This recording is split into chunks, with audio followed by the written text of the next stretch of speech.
اهلا بكل مشاهدينا مره تانية، برحب بحضراتكم وبننتقل معاكم لفقرتنا الثانيه في حياتنا على الهواء مباشره. بنتكلم في موضوع بيهم ناس كتير قوي، سواء بالفعل اللي هم مفروض عليهم ان هم يقدموا الاقرار الضريبي، او انه لو شخص لسه بيفكر في عمل حر.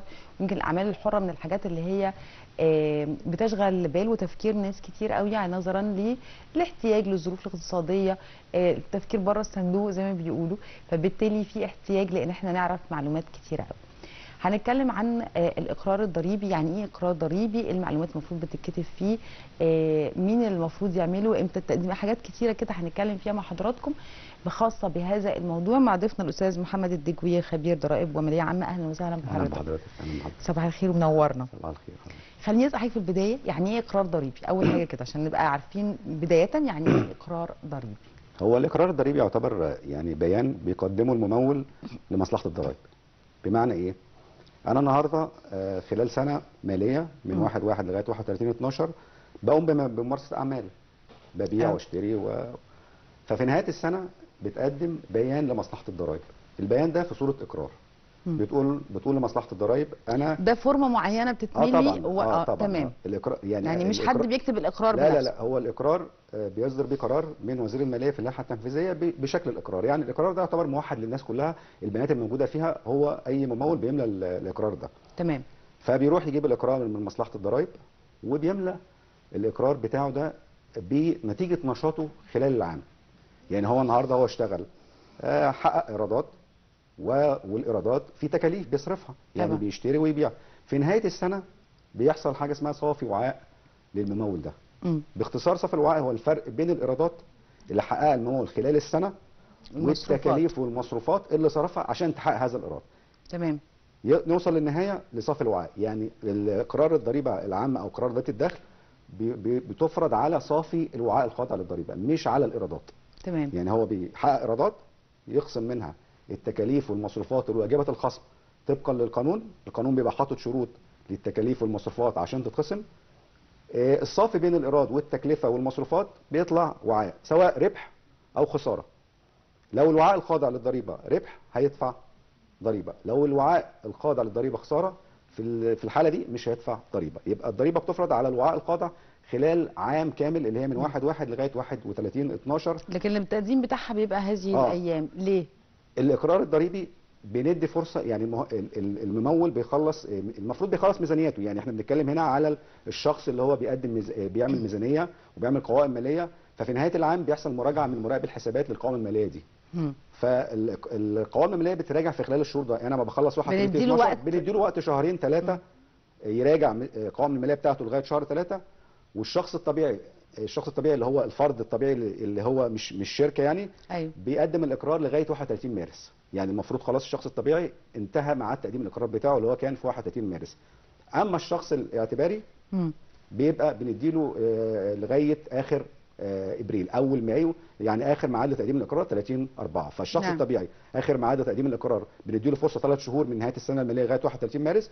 والشخص الاعتباري بنديله فرصه، الاعتباري اللي هو هقول لحضرتك، الشخص الاعتباري بنديله فرصه لغايه 30/4. نعم. اللي هو في خلال الفتره دي اللي احنا بنقول عليه موسم الاقرارات. احنا في شهر 4 دلوقتي بالنسبه للاشخاص الاعتباريه كلها موسم الاقرارات. فالمأموريات في الوقت ده بتبقى هي الموسم بتاعها في استلام الاقرارات. شغاله لغايه الساعه 10 بالليل. طبعا لتقديم الاقرارات لغايه 30/4. نعم. ايه هو الشخص الاعتباري بقى؟ بالظبط. مين الشخص العادي ومين الشخص الاعتباري ده؟ الشخص الطبيعي اللي هو الفرد، اللي هو الفرد الطبيعي عادي، المنشاه فرديه، اللي عنده زي ما نقول عنده منشاه فرديه، عنده محل، عنده منشاه فرديه كفرد لوحده. يعني أيوه. انا حضرتك انا هفتح محل مثلا، فانا كده شخص طبيعي معليش، فاتح ورشه، فاتح محل، فاتح اكل، لبس، ايا كان شخص لوحده ده بيسموه شخص طبيعي. نعم. طب ايه هي الشخص الاعتباري؟ اي كيان شركه، مستشفى، اي شركه، لا اي شركه، سواء شركات اموال او شركات اشخاص. بمعنى لو انا حضرتك عملنا كيان، عملنا شركه، بقينا شخص اعتباري. لان هنا بقت شركه اشخاص مثلا. تمام. او عملنا شركه اموال اللي هي شركه مساهمه، او شركه بالتوصيه بالاسهم، او شركه ذات مسؤوليه محدوده. فاي كيان شركه بيسموه في القانون، يعني اكثر من فرد بقى كيان شركه وبقى شخص اعتباري. يعني قصدي ايه، هو ايه بيقولوا ايه، اعتباري بقيت شخص. الشخص الطبيعي طبيعي عادي. فانا هعتبرك شخص، فعشان كده سموه شخص اعتباري. تمام. اللي هو الشركه بتاخد كشخص اعتباري، المسمى جه من هنا يعني. أيوة، يعني شخص تمام. طبيعي شخص طبيعي. طب انا اعتبرك شخص بس اعتباري، فتعتبره شخص اعتباري، يبقى اي كيان شركه ده بيعتبر شخص اعتباري، اللي هو شركات الاشخاص، شركات الاموال بانواعها اللي هي شركه المساهمه، اي شركه مساهمه ده شخص اعتباري، شركات ذات المثل المحدوده، وشركات توصيه بالاسهم، دول تمام. الاشخاص الاعتباريه. العادي او الاعتباري، مين اللي او مين الفرض عليه ان هو يدفع ده؟ عشان في بعض الناس يدفع ضرايب او يقدم كله اقرار بيدفع ضرايب. لا يقدم الاقرار الضريبي. ما انا هسالك برضو ايه الفرق ما بين طيب. الاقرار الضريبي وبين بيدفع ضرايب. اي حد في البلد لازم بيدفع او بيقدم الاقرار الضريبي ده، ولا مين اللي عليه؟ لانه مثلا تلاقي في بعض الناس بتبقى عندها شغل خاص بيها، بس هي لا عندها سجل تجاري ولا عندها اقرار ضريبي ولا بتدفع ضرايب. على فكره ممكن يبقى محل في العلن، مش بالضروره انه بيعمله من البيت ومحدش يعرف عنه حاجه. فمين اللي المفروض فرض عليه؟ طبقا للقانون كل ممول ملتزم بتقديم اقرار ضريبي. كل ممول ملتزم بتقديم اقرار ضريبي. كل ممول اللي هو ايه؟ الشخص الطبيعي اللي احنا قلنا عليه، والشخص الاعتباري اللي بيمارس ايه؟ انشطه خاضعه للضريبه. يعني النهارده انا عندي في اي انشطه مش خاضعه للضريبه؟ في انشطه معفاه، زي يعني ممكن الانتاج الداجيني، الانتاج الزراعي لفترات زمنيه لفترات مش معفاه. لا مش معفاه مطلق، في لفترات زمنيه بتبقى معفاه. فكل شخص سواء طبيعي او اعتباري ملتزم بتقديم الاقرار الضريبي عن اي نشاط بيعمله. يعني النهارده عنده نشاط تجاري وصناعي زي ما قلت لحضرتك، عنده محل او عنده ورشه او عنده شركه، ده ملتزم بتقديم الاقرار الضريبي في نهايه العام. المهني سواء المحامي او الدكتور او المحاسب او اي مهني برضك ملتزم بتقديم الاقرار الضريبي. تمام. اللي عنده ايرادات ثروه عقاريه، يعني ايه ثروه عقاريه؟ يعني انا عندي شقه باجرها مثلا، او عندي ارض باجرها، او عندي وحده برضك ببيعها، كل ده ببيعها على يعني عندي وحدات ببيعهم، كل ده ملتزم بتقديم الاقرار الضريبي. فكل ممول سواء شخص طبيعي او شخص اعتباري ملتزم بتقديم الاقرار الضريبي. مين اللي بقى بيتعافي من الاقرار الضريبي؟ يعني في ناس برضك ممكن ما تقدمش الاقرار الضريبي لان طبقا للقانون، مش طبقا لان هو بيتهرب او بيتجنب اللي هنتكلم عليها دلوقتي كمان شويه. اللي بياخد مرتبات ما هو بياخد دخل. بس هل ملتزم بتقديم الاقرار الضريبي؟ يعني احنا كموظفين هل ملتزمين بتقديم الاقرار الضريبي؟ بس احنا بتسحب مننا ضرايب اصلا كده كده. لان بيتخصم، القانون اعفى اللي بياخد مرتبات بس ان هو ما يقدمش الاقرار الضريبي، مع انه هو دخل بالنسبه له، ولكن هو بيتخصم منه من المنبع من جهه عمله، بتخصم منه الضريبه وتوردها لمصلحه الضريبه، فبالتالي غير ملزم بتقديم الاقرار الضريبي. او لو انا عندي شقه او ايراد ثروه عقاريه وما وصلتش لحد الاعفاء. اللي هو ايه حد الاعفاء ده بقى؟ اللي هو في القانون طبقا لماده 8 8000 جنيه. يعني انا لو باجر شقه في السنه اقل من 8000 جنيه انا مش ملتزم بتقديم اقرار ضريبي. تمام. انما لو هي اكتر من 8000 جنيه هنا انا ملتزم بتقديم الاقرار الضريبي عن ايراد الثروه العقاريه بتاعتي اللي هي تاجير الوحدات او اراضي او ايا كان ثروه عقاريه. فالقانون والمعفي بتقديم الاقرار، يعني النهارده شركه معفيه هل ملتزمه بتقديم الاقرار ولا لا؟ ملتزمه بتقديم الاقرار خلال فتره الاعفاء الضريبي حتى وهي معفيه. تمام. يعني في ناس تقول لك ايه، انا معفي مش هقدم اقرار. لا، بتقدم اقرارك الضريبي خلال فتره الاعفاء اللي انت يعني لو اديناك 10 سنين او 5 سنين انت ملتزم بتقديم الاقرار الضريبي خلال فتره الاعفاء الضريبي. فكل ما يقدم فيها بالظبط، يعني كانه هيدفع الضرايب، ولكن هو واخد اعفاء لكن يقدم المصروفات، بند المصروفات وبند الايرادات. هو بيقدم بيانات الاقرار كلها من ايراداته وتكاليفه. تمام. وبيحط الوعاء الخاضع للضريبه بتاعه، وفي الاخر عند خانه الضريبه بيكتب ان هو معفي لا شيء. ساعتها ما بيسددش ضريبه، انما بيانات الاقرار الضريبي كلها بيملاها زي الخاضع. تمام. في خلال فتره الاعفاء بتاعته، يعني بيكتب ايراداته ويكتب تكاليفه ويقدم الاقرار في الميعاد.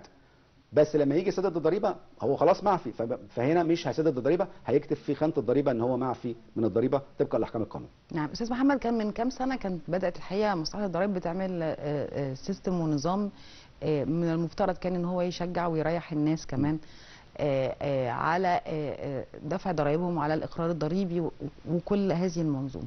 هل هناك من جديد؟ هل فعلا هذا النظام، يعني الناس وقتها اللي تعاملت بهذا النظام قالت لا في فرق؟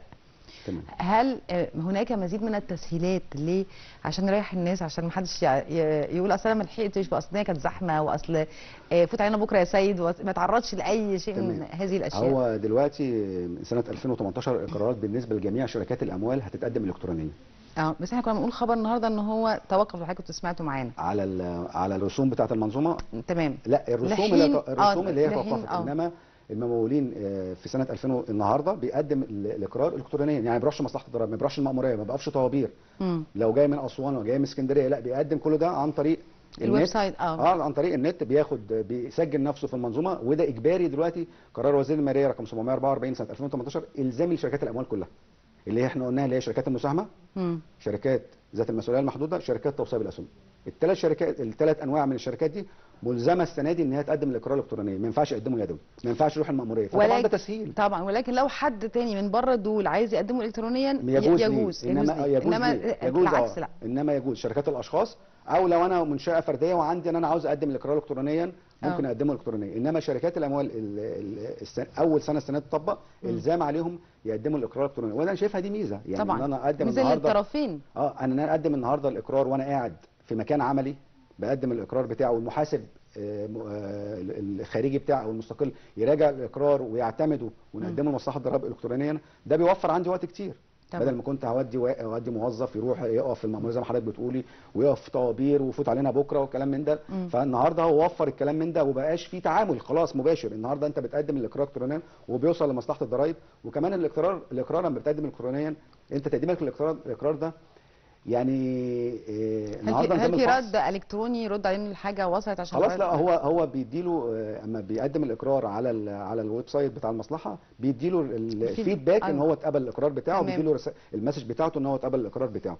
لا، الميزه كمان في تقديم الاقرار سواء الكترونيا بقى او يدويا، النهارده اللي بيقدم الاقرار ممكن ما يخشش فحص. بمعنى ايه يعني ايه يخش فحص؟ يعني النهارده الفحص دلوقتي بقى بالعينه، من سنه 2005 الفحص بالعينه. فالنهارده لا، ممكن نشرح يعني ايه فحص بالعينه؟ فحص النهارده انا بقدم الاقرار. حضرتك لما بتقدمي الاقرار لمصلحه الضرائب النهارده، مصلحه الضرائب بتلتزم بقبول الاقرار على مسؤوليه الممول. بمعنى ايه؟ يعني حضرتك دلوقتي كاتبه في الاقرار انا مصدقك. انا مصدقك، انت هتقوله انا كاتبه ايرادات كذا وكاتبه تكاليف كذا. انا كمهمتي كمصلحه الضرائب، مش وحضرتك وانت بتقدمي الاقرار لك لا لا لا الكلام ده مش مظبوط، او الكلام ده مش او صح. لا، مسؤوليتي كمصلحه الضرائب بقبل الاقرار على مسؤوليه مين؟ الممول. بس هو ليه شرط واحد، ان هو يسدد الضريبه من واقع الاقرار. انت قلت 10 قروش، سدد الضريبه وخلاص على كده. انا مش هراجعك في الاقرار، مش هقول لك صح ولا غلط. طيب النهارده بعد ما بتقدم الاقرار في حاجه اسمها بنفحص الاقرار. زي ما حضرتك مثلا كده في المرور بتخش تفحص العربيه او بتعمل الاجراءات، نفس القصه مصلحه الضرائب بعد ما بتقدم الاقرار بتعمل حاجه اسمها فحص بالعينه. بتختار بعض الاقرارات اللي اتقدمت عن طريق كل واحد وبخته يعني. لا، هي بتبقى في على الحاسب الآلي بتحدد المخاطر والاهميه النسبيه للاقرار. ففي مخاطر او في ايتمز معينه بناء عليه بنعمل سيلكت للاقرار دي فيها مخاطر عاليه فممكن تتفحص. فتقديمك للاقرار الضريبي ده ممكن يخرجك بره الفحص خالص. بمعنى انها شيء مش منطقي يعني، مش معقول حضرتك بتقصد مخاطر عاليه ان هي يعني شيء مش منطقي ان هو يعني يكون بيكسب كده بس. يعني في دروبات او في حاجه غير مقبوله بدرجه كبيره. او بعض الانشطه احنا عاوزين ممكن المصلحه الضرائب تقوم بفحصها فبتقوم بفحصها. يعني مش لازم هو مخاطر عاليه، لا، بتبقى بعض السنوات بنعمل على بعض الانشطه عاوزه تتفحص وتشوف نسبه ربحاتها فبيختار من العينه. تمام. فالنهارده انا تقديم الاقرار الضريبي ده بيديني ميزه ان انا ممكن ما اتفحص والقرار بتاعي يتقبل. ليه؟ لان هي المفروض ان الاقرار الضريبي بتاعي ده يعتبر ربط ذاتي، يعني يعتبر انا بالنسبه لي كممول صادق الا ان يثبت العكس. وعلى المصلحه اما تثبت العكس تثبت بالمستندات. يعني أيوة. مش مجرد ان تقول لك لا الاقرار ده بتاعك مش مظبوط، لا، لو هو ما قدمش المستندات اللي بتأيد الاقرار بتاعته، المصلحه الضرائب هنا ساعتها بتقول له انت كده في مشكله عندك. يعني هو اما بيكتب الايرادات بتاعته وبيكتب التكليف بتاعته تكون مؤيده مستنديا.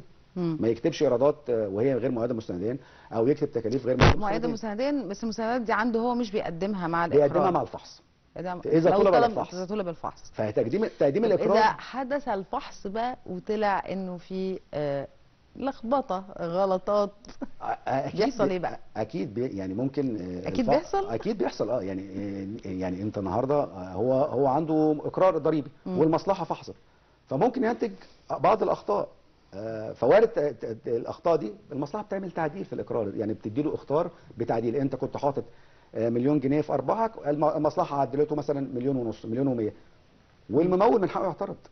تمام. يعني انت مش المصلحه النهارده بعد ما فحصته وطلعت فروق عليه في الفحص عليه، هل من حقه يقبل؟ لا، من حقه يعترض. وفي لجان داخليه وفي لجان داخليه متخصصه وفي لجان طعن وفي محاكم، ففي مراحل تقاضي للممول اذا هو على حق وعنده المستندات اللي تؤيد اقراره الضريبي، من حقه يعترض وياخد حقه في اللجان الداخليه او اللجان المتخصصه او لجان الطعنه او المحاكم.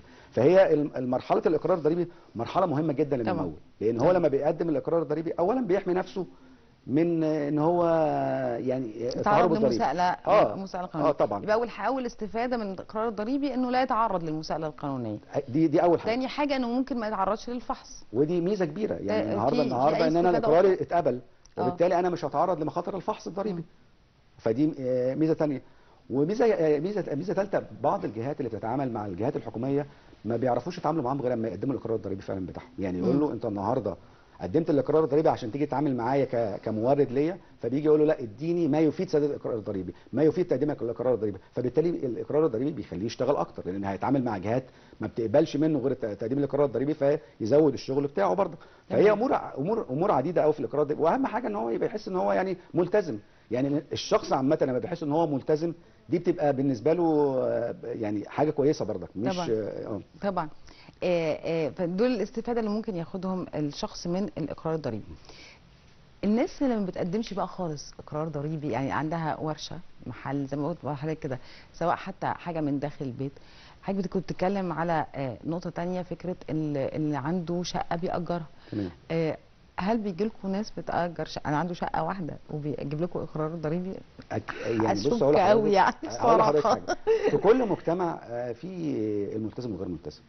في كل مجتمع يعني سواء في اي دول العالم في ملتزم وغير ملتزم، ولكن النسبه بتتفاوت من دوله لدوله. فاي مجتمع فيه، احنا كنا حتى بنتكلم قبل كده عن الاقتصاد غير الرسمي، فحضرتك بتتكلمي عليه اللي هو الورش او المحلات اللي هي اصلا يمكن مش مسجله في مصلحه الضرايب. طب مش بتقدم الاقرار ده، هو ما يعرفش مكان مصلحه الضرايب فين. ده حقيقه. على فكره انا اعرف ناس كده، يعني انا شخصيا اعرف ناس كده. هو ممكن يسالك يقول لك في مصلحه ضرايب في مصر يعني. يعني هو اصلا مش وياخد ضرايب هو انا بس في ضرايب اصلا. فبالتالي هو مش اصلا مش محصور في مصلحه الضرايب، وده اللي بتسعى عليه المصلحه ان هو تدخل الاقتصاد الغير رسمي للاقتصاد الرسمي.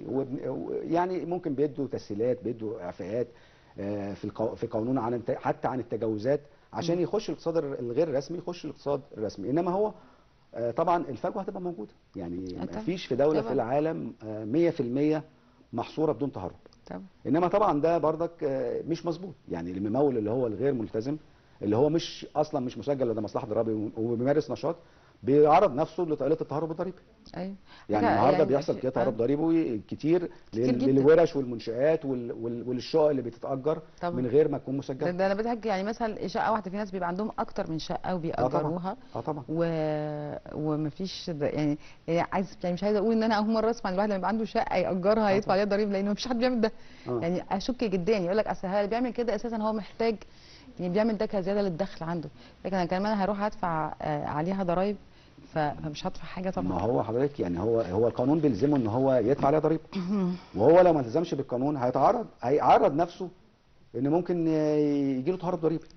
ودي هتبقى قضيه. فانت قدامك الريسك اهو. طبعا. فهو لازم يبقى حاطط قدامه ان في مخاطره ممكن تجي له، ان هو لو ما التزمش وما سجلش نفسه في مصلحه الضرائب والتزم بتقديم الاقرار الضريبي والتزم بدفع الضريبه، هيبقى عنده مخاطره. طب انا استاذ محمد سؤال، اللي هو يعني مصلحة الضرائب بتعتمد على ضمير المواطن؟ لا طبعا. ولا في مثلا جهة منوط بيها انها بتعمل عمليات تفتيش مسح على مستوى الجمهورية، يعني طبعًا لكل مأمورية ضرائب في كل محافظة؟ كل مأمورية ضرائب فيها اسمها شعبة الحصر. شعبة الحصر دي مسؤوليتها ان هي بتنزل على الطبيعة، بتشوف الممولين اللي ما لهمش ملفات وتفتح لهم ملفات ضريبية. ففي كل مأمورية في كل نطاق ليها. وكمان في إدارة اسمها إدارة مكافحة التهرب الضريبي. تمام. إدارة مكافحة التهرب مسؤولة عن الممولين اللي ما لهمش ملفات بيتحولوا لتهرب الضريبي. فلا في طبعا، وكل ده موجود في القانون. الالتزامات دي كلها موجوده في القانون وعلى ارض الواقع. احنا محتاجين طبعا عدد اكبر. طبعا الامور يعني برضك يعني بتبقى واسعه شويه، بتبقى كبيره شويه، بس على نطاق لا يعني حتى الفتره اللي فاتت كانت مكافحه التهرب الضريبي يعني حصلت كتير قوي من الممولين وسجلوا نفسهم في مصلحه الضرائب. بس هي ليه يا فندم؟ لانه اولا ده حق الدوله، ثانيا بتشعر فيها بالظلم. ليه في حد طبعا يعني حد بضميره من نفسه او حتى بمراقبه من الدوله هو مجبر انه يدفع ضرائب كل سنه وغيره لا؟ طبعا.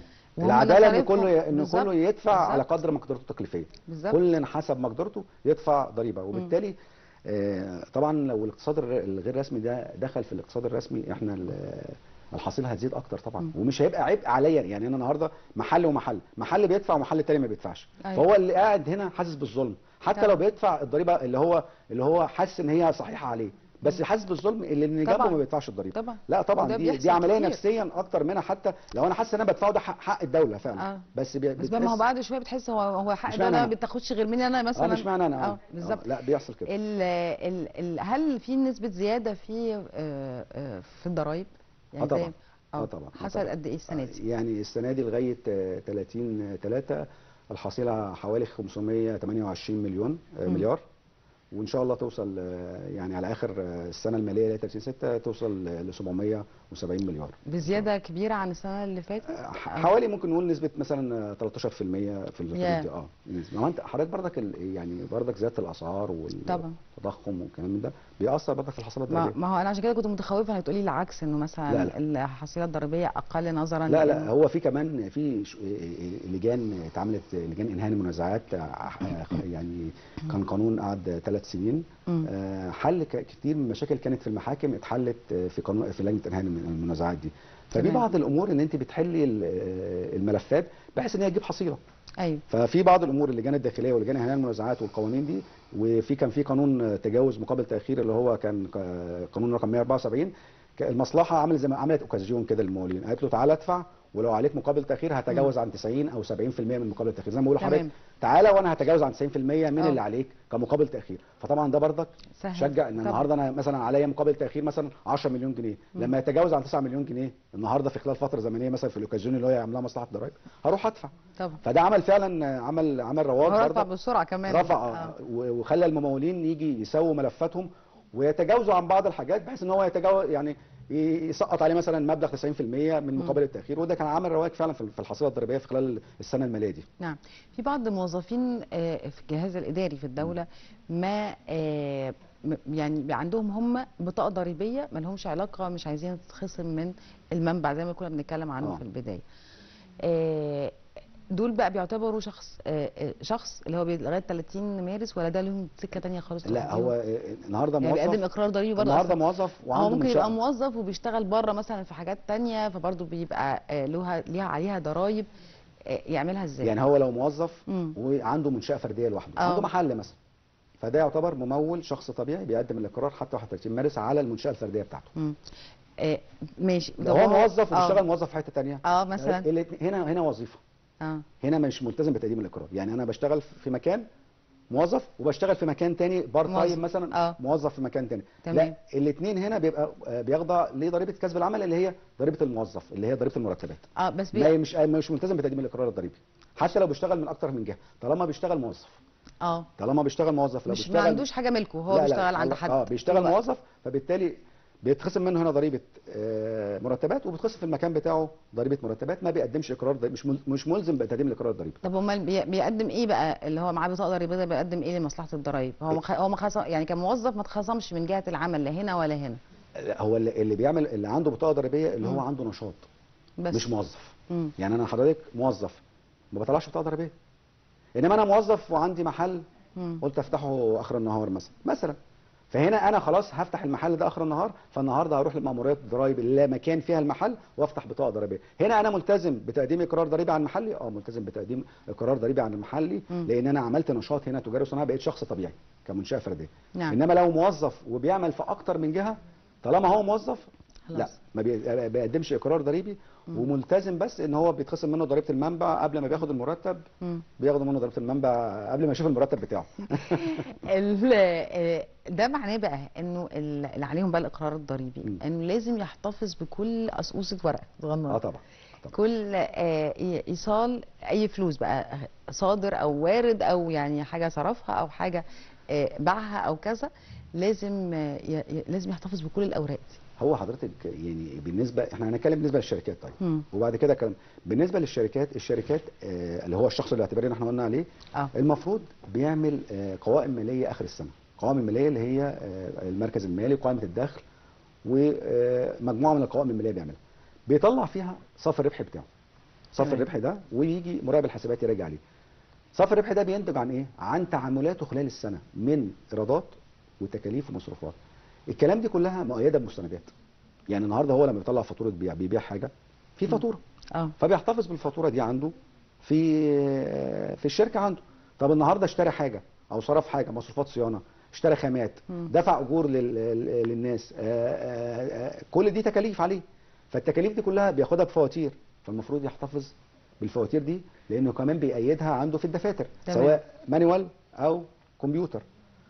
عشان لما تيجي مصلحه الضرائب تقول له انت محقق، انت بتقول ان انا محقق وخاضع للضريبه مليون جنيه، نتيجه ان انا كنت عامل ايرادات 10 مليون وتكاليفي ومصروفاتي كلها 9 مليون، فيبقى انا كسبان كام؟ مليون. طيب يبقى عشان مصلحه الضرائب لما تيجي تفحصه يقدر يقدم لها المستندات ان ال 10 مليون دول مظبوطين وال9 مليون دول مظبوطين، يبقى الوعاء الخاضع بالنسبه له مليون. انما النهارده هو قال 10 وتكاليفي 9 وحققت مليون، ما عندوش مستندات بالكلام منه. فين ادله الاثبات ان تقول ان الكلام ده مظبوط؟ فلازم اي ممول صح يبقى يعتد بالفاتوره الضريبيه كمان. يعني لما يشتري حاجه يبقى الفاتوره الضريبيه، لان دي بتخصم عليه الضريبه. يعني لما يشتري اي حاجه من اي مورد، سواء خامات او صيانه او هيدفع لمقاول باطن، هيدفع لاي جهه معينه مقابل تكاليف ومصروفات، يحتفظ بالفاتوره الضريبيه او المستندات الخارجيه، لان دي بتخفض عليه الضريبه. انما هل ده بينطبق كمان مثلا على فكره انه حد بيعمل مشروع بالقسط، يعني واخد قرض من البنك، واخد قرض تمام. من شؤون اجتماعيه، يعني تمام. مش بالضروره حتى البنك. الحاجات دي فكره سداد القروض لازم كمان تبقى بايصالات يقدمها، لان دي بتتحاسب من ضمن المصروفات. طبعا، لان القرض ده هو مثلا لو واخد قرض من البنك، البنك بيديله كشوف حساب، بيديله اشارات خصم، بيديله عقد القرض. الهدف ان يكون القرض ده مستخدمه في النشاط. نعم. سريعا ده، طيب اعمال الخير والاعلانات والحاجات دي بتتخصم من الضرائب، يعني تعتبر مصروفات؟ تعتبر من التكاليف. التبرعات لجهات حكوميه، لاي جهه حكوميه تعتبر من التكاليف وجبات الخصم بالكامل. ممكن اتبرع لجمعيات مشهره او دور علم او مستشفيات مصريه، بتتخصم في الضرائب في حدود 10% من صافي الربح. يبقى التبرعات للحكومه او وحدات الاداره المحليه بتتخصم بالكامل. نعم. اخر حاجه في ثانيه واحده، اي حد بيقبض، يعني لو انا هفترض انه شخص الدنيا يا دوبك مغطيه نفسها، عندي محل وعندي 2 عمال، مصروفاتي كذا، الايرادات يعني بيطلع لي في الاخر يا دوبك دخل بسيط جدا. تمام. مش هنقول بقى مليون و9 مليون، حاجات بسيطه. تمام. ده المفروض يدفع، يعني اي دخل لازم يدفع عليه ضريبه حتى لو كان بسيط. لا، احنا اتفقنا ان صافي بعد ما يخصم كل مصروفات كل حاجه، وبيدفع مرتبات ويدفع مش عارف ايه، والبضاعه الشريحه المعفاه. ايوه الشريحه المعفاه 8000 جنيه سنويا. وبعد كده تدرج الشرايح، يعني مش هيدفع كتير بقى. تدرج الشرايح من 8000 الى 30000 هيدفع 10%، وهيتعمل له بعد ما نوصل الضريبه هنعمل له خصم ضريبي حوالي 85%. يعني من 8000، يعني اللي فوق اللي تحت 8000 لغايه 8000 مش هيدفع ضريبه. لو صافي دخله حقق 8000 مش هيدفع ضريبه خالص. تمام. لان هي شريحه معفاه. طب فوق ال 8000 جنيه لغايه صافي دخل 30000 هيدفع 10% ضريبه. بس كمان لما تطلع الضريبه 10% هنخصم له خصم من الضريبه اللي طلعت 10%. نفترض طلعت مثلا عليه 1000 جنيه، هنخصم له 85% منها. يعني هنخصم له 850 ويدفع 150. بعد ما يوصل للشريحه دي هنخصم منه 85%. الشريحه الثانيه اللي بعد ال 30000 جنيه من 30 ل 45 هيدفع 15%، ويتعمل له بردك خصم ضريبي 45%. والشريحه الثالثه اللي هي 7.5%. فانا قصدي في شرايح بردك مش هياخد على طول المبلغ بيتضرب في شريحه عاليه. تمام. استاذ محمد الدجوي، خبير ضرائب وماليه عامه، بشكرك شكرا جزيلا على وجودك معانا النهارده، نورتنا، وبشكر كل الساده المشاهدين على طيب المتابعه، والى اللقاء.